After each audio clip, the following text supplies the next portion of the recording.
안녕하세요. 탐욕스러운 시어머니와 머저리 같은 남편 때문에 이혼한 30대 여성입니다. 결혼할 땐 왜 이런 쓰레기들이란 걸 눈치채지 못했던 건지 지금도 생각하면 억울하고 속상하고 제 자신이 답답할 뿐이에요. 남편과는 대학교 캠퍼스 커플이었습니다. 같은 교양 과목을 들으며 사귀게 되었어요.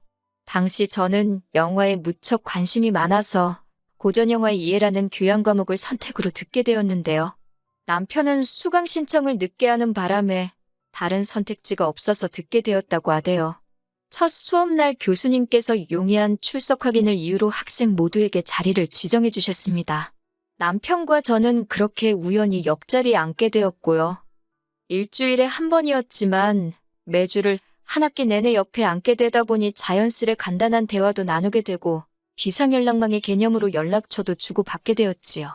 그러다 하루는 남편이 자기는 지방에서 올라와서 서울을 잘 모른다며 저에게 시간 날 때 소위 서울 구경 좀 시켜달랍니다. 남편이나 저나 신입생도 아니었고 학교도 서울 중심부에 있었으니 남편의 말은 그저 저와 데이트를 하기 위한 핑계라는 걸 진작에 눈치챘어요. 속이 훤히 보이는 그의 화법이 마음에 들었고 저도 남편에게 호감이 있었기 때문에 알겠다고 했지요. 그리고 그와 비슷한 약속이 몇 번 반복되면서 저희는 자연스레 연인 사이로 발전하게 되었습니다. 이후로 8년의 연애 끝에 부부의 영까지 맺게 되었고요. 남편은 저보다 한 살이 많았고 저와 사귀는 동안 군대도 다녀왔고 1년간 호주로 워킹홀리데이도 다녀왔어요. 그렇다 보니 7년의 연애 중 거의 4년에 가까운 시간을 떨어져 있어야 했지만 그러한 현실이 서운하거나 힘들게 느껴지진 않았습니다. 남자라면 당연히 다녀와야 하는 군대였으니 안쓰러웠고 워킹홀리데이를 간다 했을 때는 영어도 못하는 사람이 가서 고생 꽤나 하겠구나 싶었지만 동시에 남편의 미래를 생각하면 도움이 되는 선택이라고 생각해 응원을 했지요. 그리고 저 역시 남편과 떨어져 혼자 지내는 동안 남편만 오매불만 기다리고 있지 않았습니다.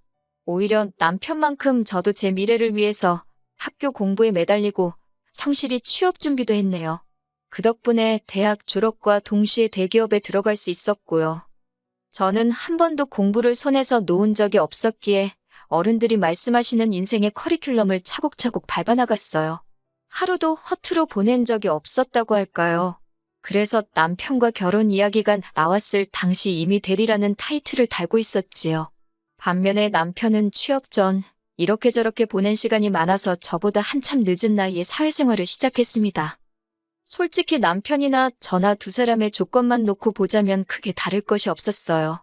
두 사람 다 대한민국에서 이름난 회사에 다니고 있었고 연봉은 제가 남편보다 회사를 오래 다녀서 좀 더 높았지만 그거야 이유가 명확했으니 저에겐 별 문제가 되지 않았거든요. 외모나 성격 같은 건 너무 주관적이라 제가 여기에 적는 건 아닌 것 같고 하지만 문제는 결혼이란 게 저희 둘만 좋다고 하는 것은 아니잖아요. 집안이라던가 배경을 빼놓곤 이야기할 수가 없었으니까요. 저희 시댁을 먼저 이야기해보자면 넉넉한 상황은 아니었어요. 아버님은 공무원 생활을 오래 하셨고 어머님은 평생을 전업주부로 지내셨거든요. 여담이지만 남편이 남들 다 가는 해외유학 대신 워킹홀리데이를 선택했던 이유도 시댁의 경제적 상황과 무관하지는 않았지요. 반면 저희 친정의 경우 제 조부모님께서 제법 큰 재산을 저희 아버지께 물려주셨습니다. 그리고 제가 서울에서 대학을 다니게 되자 아버지께서 제 앞으로 아파트를 한 채 증여해 주셨어요. 세금도 다 내주셨고요. 하지만 대학생인 저에게 20평대 아파트는 과분하다 생각해서 그 집은 월세를 놓고 정작 저는 원룸에서 자취를 했네요. 친정부모님께선 제 재산이니 제가 알아서 하라고 허락해 주셨기에 가능한 일이었지만요. 그리고 회사에 들어간 이후로도 계속해서 그 집은 월세를 놓고 저는 원룸 생활을 이어갔습니다. 그리고 이 대부분의 사실을 결혼 이야기가 나오면서 남편은 물론이고 어머님도 알게 되셨습니다. 사실 저는 어머님께 말씀을 드리고 싶지는 않았는데 남편이 자기 딴에는 제가 아파트를 가지고 있다는 게 어머님께 좋은 인상을 줄 것 같았답니다. 뭐 점수를 딸 것 같았다나요? 그리고 남편의 생각이 맞아떨어진 건지 정말 어머님은 꽤나 저를 마음에 들어 하시는 눈치셨어요. 상견례 자리에서도 저를 얼마나 칭찬하시고 챙겨주셨는지 시댁 상황이 어려워서 꺼려하던 친정부모님께서도 돈 좀 없으면 어떠냐. 어른들이 저렇게 좋은 분들이고 저를 예뻐해 주시니 그걸로도 충분하다며 결혼을 허락하셨지요. 말이 나와서 하는 말이지만 사실 어머님 아버님께서 결혼에 보태라며 3천만 원을 주셨어요. 그런데도 정작 남편이 모아둔 돈이 6천밖에 되지 않아서 남편이 동원할 수 있는 돈이 1억이 되질 않더라고요. 반면에 저는 제가 타던 차도 있었고 모아둔 돈도 1억 이상 있었어요. 그리고 친정에서도 원한다며 따로 지원을 해주시겠다 했지만 이미 일전에 받은 아파트도 있고 해서 그건 제가 거절을 했네요. 결국 남편과 제 돈을 다 합치니 가까스로 2억이 조금 넘었습니다. 하지만 그 돈으로 집을 사자니 대출을 받아야 했는데 그건 내키지가 않았지요. 그래서 일단은 신축 빌라 전세로 시작하자 했어요. 그런데 여기서부터 생각지도 못한 어머님의 간섭을 받게 되었습니다. 어머님이 말씀하시길 제 이름으로 된 아파트가 있으니 당연히 거기서 저희가 신혼살림을 꾸릴 줄 아셨다대요. 결혼에 보태라고 주신 돈은 당신 아들은 차가 없으니 이참에 차나 한 대 샀으면 하셨다나. 그 소리를 듣고 황당하긴 했지만 시시비비를 따지기도 뭐해서 저는 그 집은 월세로 두는 편이 훨씬 이득이라고 당장 저희가 들어가서 살려면 일단 인테리어도 다 뜯어 고쳐야 하는데 그것만 해도 3, 4천은 그냥 들어간다고 설명을 드렸네요. 그랬더니 어머님께서 그럼 적어도 명의는 변경하라셨습니다.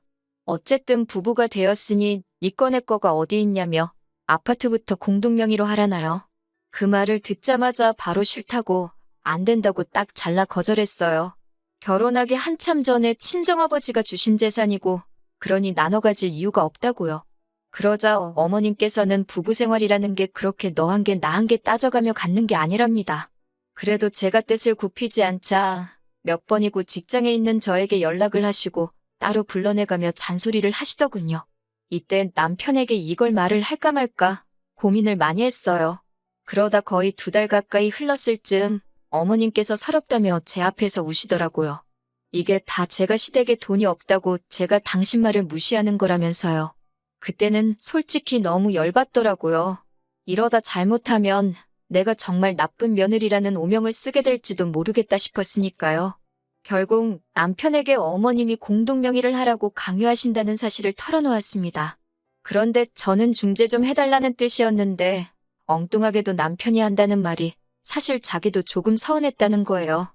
자기는 뭐 제가 공동명의하자고 해도 당연히 안 했을 거지만 그래도 아예 묻지도 않는 저를 보고 좀 실망을 했다나요. 어이없고 황당해서 지금 그걸 말이라고 하냐니까 부부 사이니까 솔직하게 털어놓는 거랍니다. 어찌나 찌질하고 한심해 보이던지. 하지만 이때만 하더라도 결혼한 지 3달도 되지 않았기에 이혼 같은 건 솔직히 생각해보지도 않았습니다. 그저 정신을 똑바로 차리면 큰일 나겠다. 그 정도로만 생각을 했달까요? 그래서 얼마 지나지 않아 남편더러 돈 관리는 각자 하자고 했어요. 어차피 당신이나 나나 버는 건 비슷하니까 각자 관리해도 괜찮을 것 같다고요. 생활비 명목으로만 150씩 내놓고 200은 앞으로 당신과 나의 미래를 위해 저축을 하자. 그리고 나머지는 각자 알아서 양심껏 관리하자니까 남편도 좋다대요.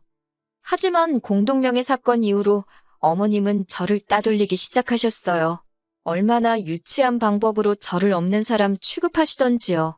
남편에게는 위로 결혼한 아주버님이 한 분 계셨는데 저는 어머님이 형님을 그렇게 예뻐하시는지 그때 처음 알았네요.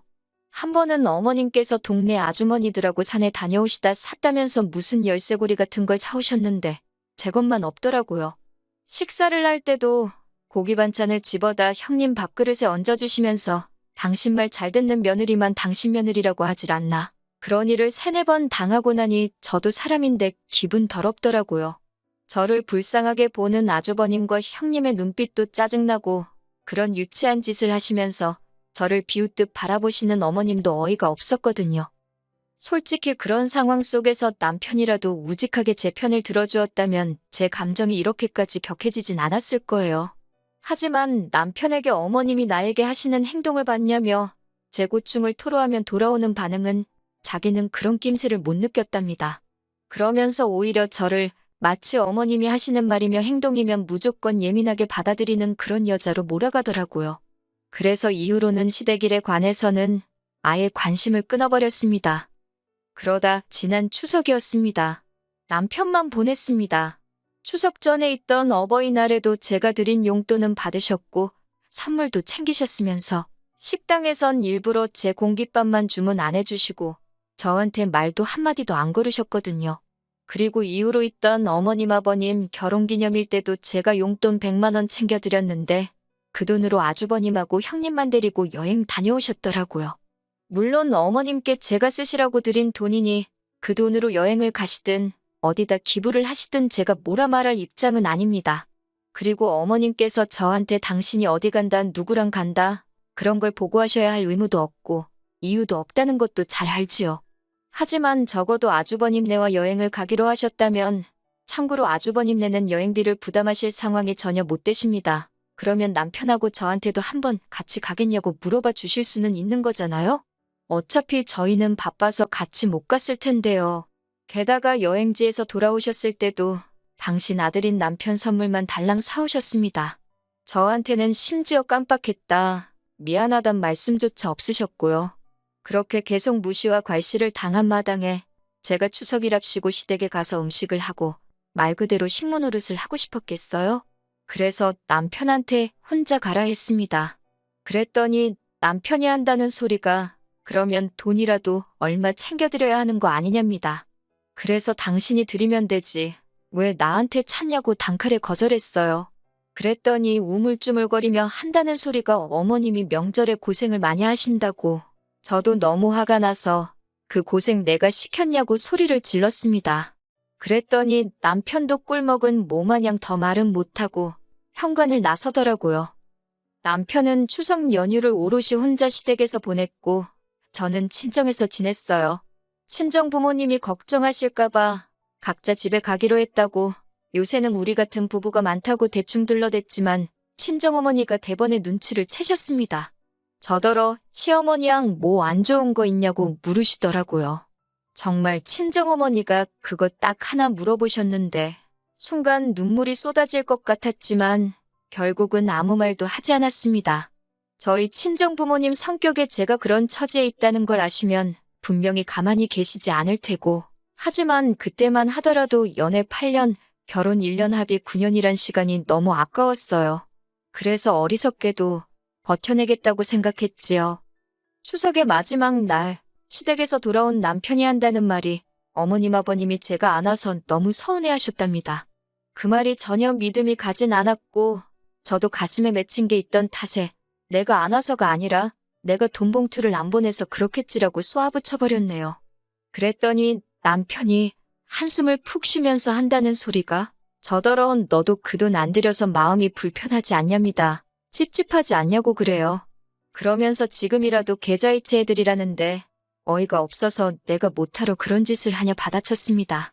그리고 남편더러 돈 벌어서 뭐하냐고 어머님 아버님이나 챙겨드리지 그러냐니까 자기는 평소에도 잘 챙겨드린답니다. 그래서 당신 낳아서 키워주신 부모님한테 당신이 잘한다는데 내가 무슨 말을 하겠냐고 휴잔았네. 그러며 한껏 빈정댔네요. 이후로 연말에 크리스마스에 신정에 지난 설까지 정말 단돈 10,000원도 시댁에 안 보냈습니다. 전화도 안 했어요. 그랬더니 설 연휴가 끝나고 바로 어머님께 웬일로 연락이 다 왔더라고요. 죄 지은 것도 아닌데 내가 왜 피하나 싶어서 전화를 받았습니다. 어머님께서 이따 당신이 올라오신다며 만나자 하시길래 알았다 했어요. 다행히 남편이나 저나 설 연휴 이튿날까지 쉬었기에 바로 그날 늦은 오후 어머님을 만날 수 있었네요. 카페에 앉기가 무섭게 어머님께서 저더러 지금 뭐하는 짓거리냐고 따지시더라고요. 그래서 무슨 말씀을 하시는 거냐.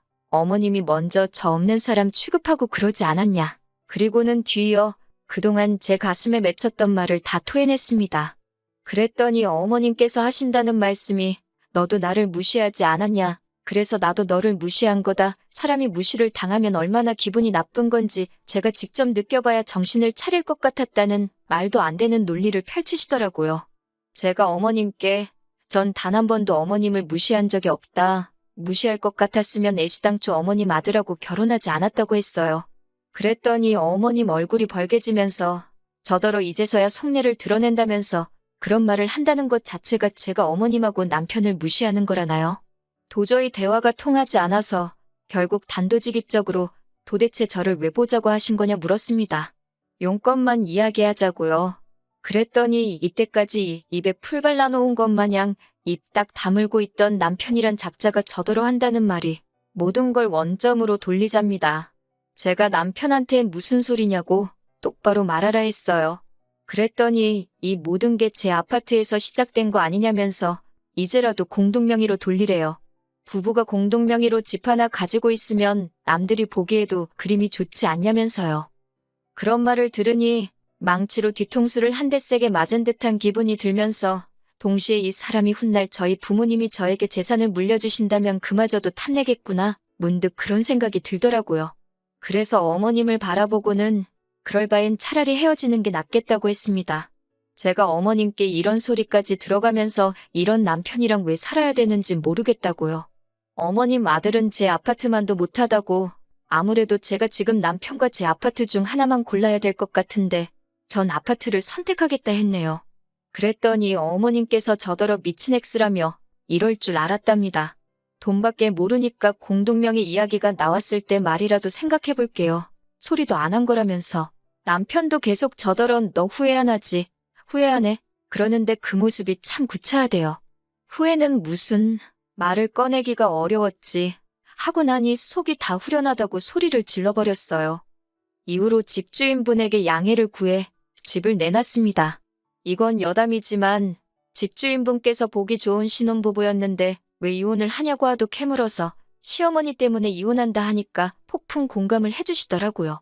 당신도 시집살이를 못 견뎌서 이혼했다면서 그래도 저희는 애가 없어서 다행이라고 그리고 동병상련이라 느끼셨는지 집이 나가는데 적극적으로 협조를 해주시겠다 했습니다.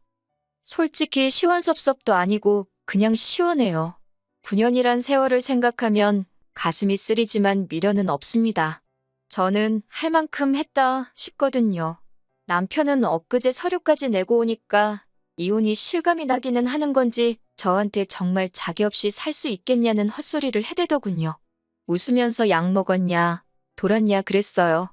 당연히 살지. 너가 없으니 이제 더 잘 살게 생겼다고요. 그리고 어젯밤 어머님한테 장문의 문자가 왔습니다.